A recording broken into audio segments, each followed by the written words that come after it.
Consider what that's like. That's like having your kid kidnapped, having him molested, and you could do nothing about it. And then you always wonder, could I have stopped that? Imagine having to live with that. This is how these people become casualties of this war. It destroys their lives. It's not a good thing. There are people who report experiences that seem to give them a higher spiritual revelation. But as you heard from Guy in his talk, that needs to be questioned. I want to show you some other examples of casualties of this cosmic war. I've worked with about 400 abduction experiencers over the past 13 years. What you're going to see here are some of the testimonies I get from these people, from what they've been through. My eyes were shut and I was paralyzed and felt drugged, sort of like one might feel when very drunk, but without any burning or nausea or dizziness. I felt like I was lying in bed on my back. I thought I must be in my bed. I looked to the left, opened my eyes, expected to see my significant other there. He was not. I didn't see my bedroom. Instead, I saw a concrete gray room. The light extended out a little ways, but most everything was in shadow. I could move my head and looked around. I saw 3 grays standing over me. 2 were kind of holding me. Another was moving around some. I was intrigued watching all this. They were not causing pain, but then they molested me some. And then there was some telepathic conversation. For the most part, it was really annoying and irritating, and also it was hard to focus. I tried to move, but I was paralyzed. Eventually, they got out a big drill and stuck it in my mouth. It hurt.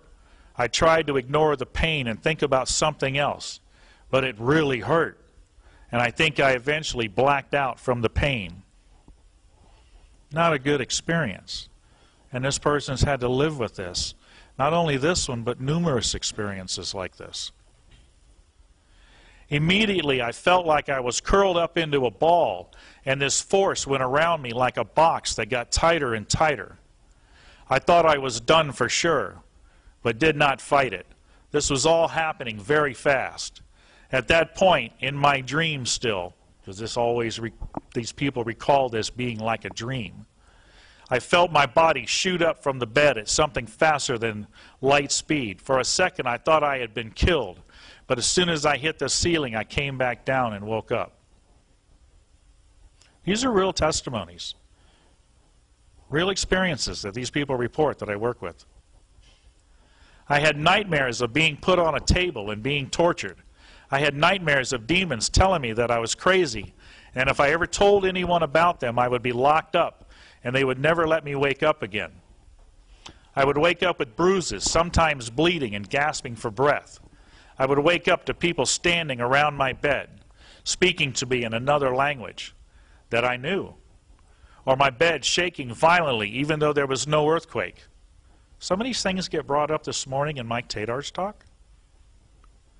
And the thing that bothered me most was my clock on the nightstand turning into a slithering snake with the time in its eyes, and so many more bizarre things. I thought I was losing my mind. About 10 minutes, I felt a strange sensation of being watched. Some creature appeared and forced a needle under my chest bone into my heart. My ears pounded with the sound of my pulse getting slower and slower. The room around me filled with stars as I was losing consciousness. A black cloud filled my vision till I saw nothing but darkness. I passed out. I awoke in a room. It was not very large, but it was made from what looked like aluminum. It was definitely metal, whatever it was. The ceiling arched down to the floor on one side, as though I were in a room on the side of a semi-dome. I knew that I had been here before. There were times previous when I was not alone. I can remember shrieks of pain and terror coming from another room somewhere. It was a female scream. There was no hiding in this place. No corners where one could conceal themselves. They knew where you were. They could sense your presence. Nothing was hidden from them. They could get whatever they wanted out of you, even if it took a while. Not something enjoyable. One night I awoke with a start. My eyes flew open like a close-up in a horror movie when the dead person comes back to life. I was totally awake with a sense that something was very wrong. That sense moved very quickly to terror. I was paralyzed, unable to move anything except my eyes. To my left, over my husband's sleeping body, I could see 3 figures gliding into the room. Their feet, which I couldn't see because a monk-like robe covered them, never touched the ground. They were coming out of a walk-in closet bedroom, and my first thought was, how did they get in here? It was communicated to me in some fashion, I don't know how, that they had come through the large second-story window in the nursery, glided down the hall, gone through the wall into the master bath, and from the bedroom had glided into the closet. I knew they were very, very angry with me for some reason, but I didn't know why. They communicated to me without speaking that they were going to levitate my stiff body, slam me through the window above our bed, and drop me on my head, killing me. They wanted me to know that my husband would be blamed for my death. They violated me sexually. They were all standing around watching this medical experiment. I was scared. I felt helpless, exposed. I was paralyzed. They had no care about how I felt about this. I was nothing to them. It was inhuman.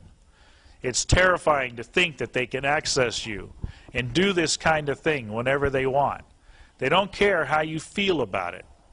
There's no appeal. You have no rights. You have no control over it. I guess the worst thing was the feeling of aloneness, a feeling I couldn't relate to or trust anyone. I felt like an outsider to all of humanity, like I was an alien among a world of people and was the only one of my kind. Anytime I tried to trust someone, tell someone what was happening, they would intervene and hurt me or stall me. They would deceive me so I couldn't tell. Being a childhood experiencer, this started when I was 4 and just kept happening over and over again.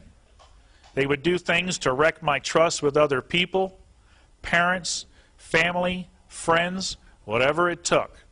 They had me completely believing that I couldn't trust anyone, that if I tried to, it was certain it wouldn't work, and I would be hurt instead, and I really believed that, and that I was totally alone. I gave up. I was lying in bed, kept awake by the barking dogs, when paralysis set in. I was unable to cry out. I could see nothing but a whitish gray, like a mist or fog. Although I sensed someone or something was in my room. My wife didn't awaken. The next thing I knew, I was being levitated above my bed. I had the sensation I was being suspended by what felt like a pole inserted into my rectum. By this time, I was alive with terror, but I couldn't scream. Increasingly, I felt as if I were entering a struggle that might even be more than life and death. It might be a struggle for my soul, my essence, or whatever part of me might have reference to the eternal. There are worse things than death, I suspected. So far, the word demon had never been spoken amongst the scientists and doctors who were working with me. Alone at night, I worried about the legendary cunning of demons.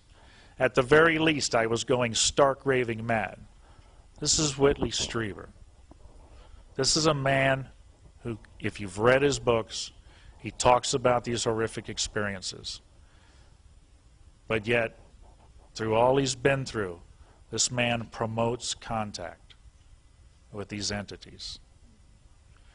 If you remember his book, Communion, New York Times bestseller years ago, promoting communion with these entities. Does this sound like something you guys are interested in, would like to experience? Hence, the title of my talk, Unholy Communion. These people are casualties of this cosmic war. I say cosmic war because we've laid the foundation through the talks today to show you this is not a physical war. These are entities that are other dimensional, with different purposes than we can imagine. Hence, the cosmic war. I've shared with you casualties of that cosmic war. There are effects that these people have that can be recognized. It's termed post-abduction syndrome. The word abduction in PAS refers to alien abduction. PAS does not refer to humans abducting humans, like kidnapping, but only to alien abductions.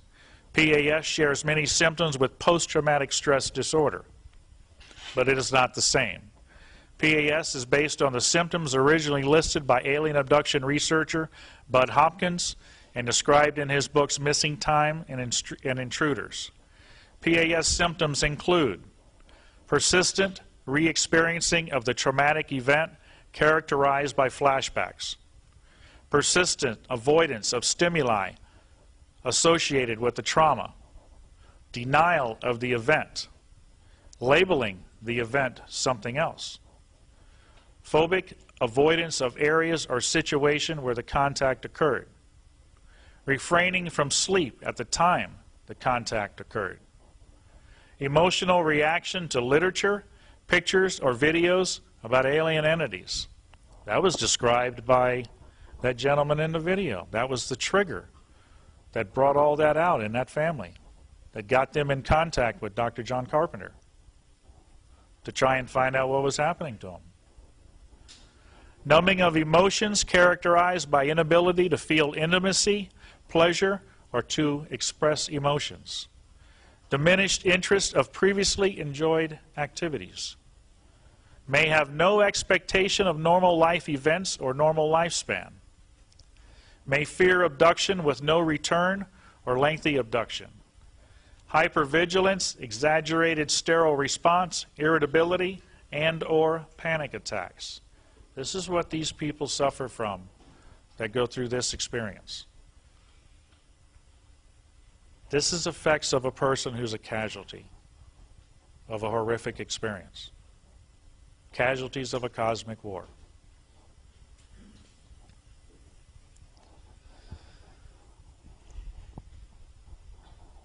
I got to give you a foundation on how I got to where I'm getting ready to go with this. I got involved with the UFO phenomenon in 1992. I was on a vacation trip to Alaska to visit my brother in the Air Force. I live in Florida. I would be flying out of Orlando, headed to Anchorage. It's a 10-hour flight to get to Anchorage from Orlando. That's a long time sitting on a plane. I needed something to read, something to, take the time. I didn't have an iPod back then. This was 92. God, am I that old? Okay. I went looking in the little newsstands they have in the airport. I went through the magazines. I didn't see anything that interested me. Went into the book section where they got paperbacks there and, started looking at those.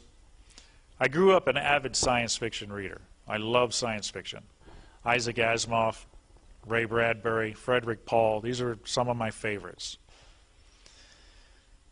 I went over to look at the different paperbacks that they had. One caught my attention. And I thought, great, a science fiction book. I'll grab it and take it with me. I picked up the book, I looked at the cover, I thought, this has got to be science fiction. Turned it over, looked at the back side of this book, read the synopsis on what it was about. Now I'm puzzled. This book reads like a science fiction title, but on the back it said it was real stuff based on real research from what they said was a real event. That book was UFO Crash at Roswell. Of course, we've got to hear the whole thing about the possibility of what the Roswell event could have been, but this book read like a science fiction book to me.